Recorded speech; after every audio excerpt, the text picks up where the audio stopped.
Eu sou Ricardo Sampaio, sou advogado e sou professor da Universidade do Estado da Bahia e sou professor de ciência política. E na sala de aula, quando eu falei que vinha para cá hoje, eu não sou militante de nenhum partido político, o pessoal falava, mas você vai, a Marina é evangélica.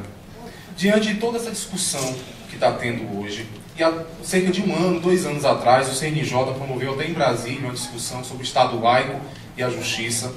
Eu acho que é muito interessante a gente ter um posicionamento seu e que esse posicionamento seja muito claro, inclusive muito divulgado, a respeito de tudo que está acontecendo, da discussão que se trava hoje no Congresso Nacional, dessa perspectiva de que as pessoas querem discutir a sociedade a partir da sua fé e da sua concepção religiosa e não a partir da nossa Constituição, que é a nossa lei maior.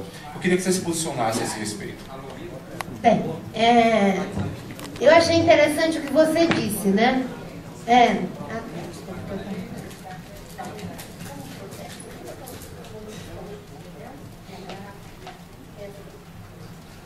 Então, é engraçado que você disse, né?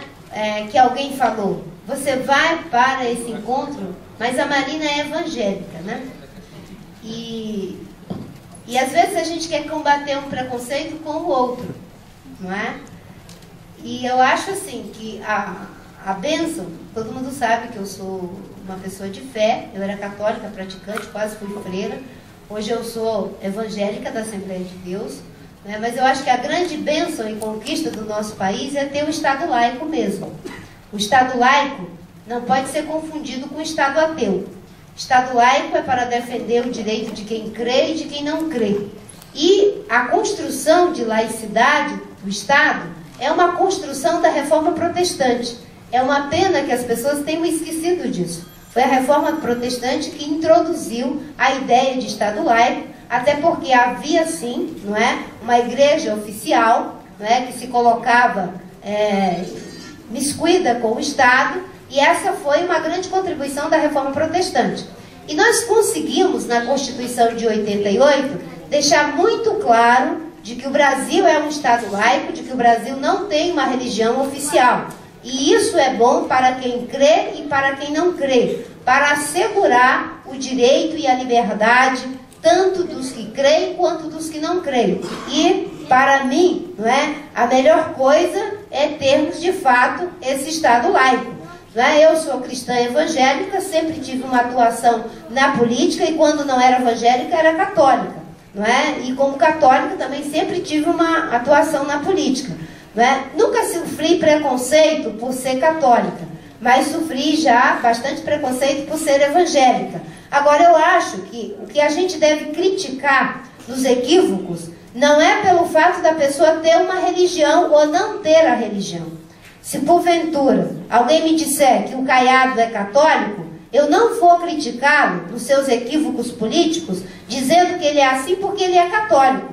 Eu vou criticá-lo porque ele politicamente é equivocado, certo? E, da mesma forma, que se alguém tiver um equívoco político sendo ateu, eu não vou dizer que ele é equivocado politicamente porque ele é ateu, porque seria igualmente injusto. Da mesma forma que eu não gostaria que as pessoas me critiquem politicamente, dizendo que eu cometo equívoco quando porventura os cometeu, quando os cometo, porque eu sou evangélica. Porque isso é combater um preconceito com o outro. Não é? Nós temos que preservar o Estado laico, e no Estado laico não é bom que a gente respeite a liberdade religiosa. Eu não posso criticar alguém que eu tenho uma divergência política com ela pelo fato dele ser judeu, pelo fato dele ser espírita, pelo fato dele ser uma pessoa que defende as religiões de origem africana. Isso é o Estado laico e a beleza do Estado laico. E todo mundo sabe dessas posições. Então eu digo que você é bem-vindo aqui, professor, certo? E pode ter certeza, a rede é comprometida com o Estado laico, mas é comprometida também com o direito de expressão, desde que esse direito não seja para ferir os direitos fundamentais de ninguém. Até porque isso não tem base nem na nossa Constituição e nem nas tradições religiosas. Se alguém faz isso, com certeza não deve fazê-lo em fundamento em relação a ser católico, ou ser evangélico, ou ser espírita, o que for, não é? Isso é fruto de um equívoco político. As pessoas estão dizendo, bem, o Feliciano, acho que você deve estar também se referindo a isso. O Feliciano é equivocado e não deveria estar na Comissão de Direitos Humanos, não é porque ele é evangélico, é porque ele não tem tradição de defesa dos direitos humanos, é porque ele não está preparado para os direitos humanos. Eu sempre fui da Comissão de Direitos Humanos e ninguém nunca ficou preocupado porque eu era da Comissão de Direitos Humanos, correto? E eu era católica, depois virei evangélica. Ele não tem essa tradição. Do mesmo jeito que agora tem uma coisa igualmente semelhante que ninguém está vendo, que é o Blairo Maggi na Comissão de Meio Ambiente. Tem um ditado que diz que, não é? Jabuti não sobe em árvore. Quando sobe, ou foi enchente ou mão de gente. Não passou enchente no Congresso. É mão de gente, mão do governo, que queria ficar na Comissão de Constituição e Justiça, na Comissão de Orçamento, na Comissão de Assuntos Econômicos e negocia os temas e as comissões que eles acham que não são importantes. E quais são as que não são importantes? Direitos humanos, dá para o Feliciano, para manter a base do governo na base da negociata, com coisas que não deveriam ser negociadas.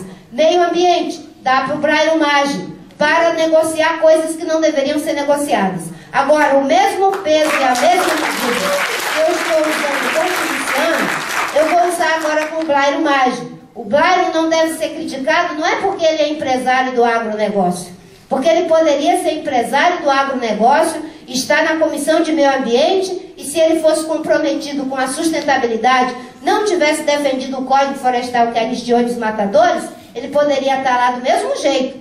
Se o Ricardo Yang fosse senador da Comissão de Direitos de Meio Ambiente, para mim não era nenhum problema. O problema é que ele é despreparado, não tem tradição de defesa do meio ambiente. São duas coisas, não é, dialogando com a sua preocupação correta de que devemos preservar o Estado laico, e obviamente que eu recebo a preocupação das pessoas com tranquilidade, de dizer, mas ela é evangélica.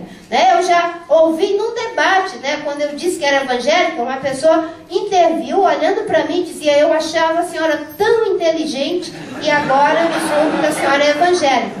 Eu tenho que receber isso, né, com tranquilidade, né, e não já achar que eu tenho que fazer um processo contra a pessoa porque é cristofóbica, não. Faz parte de uma cultura que não compreende, essa coisa da diversidade, da riqueza, da beleza.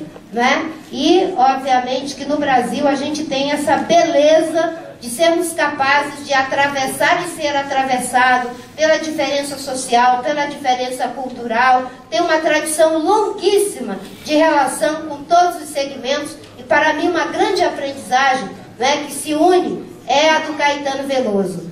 Narciso acha feio o que não é espelho. Eu aprendi com os índios, com meu tio xamã, com minha avó nordestina, a achar bonito o que não é espelho.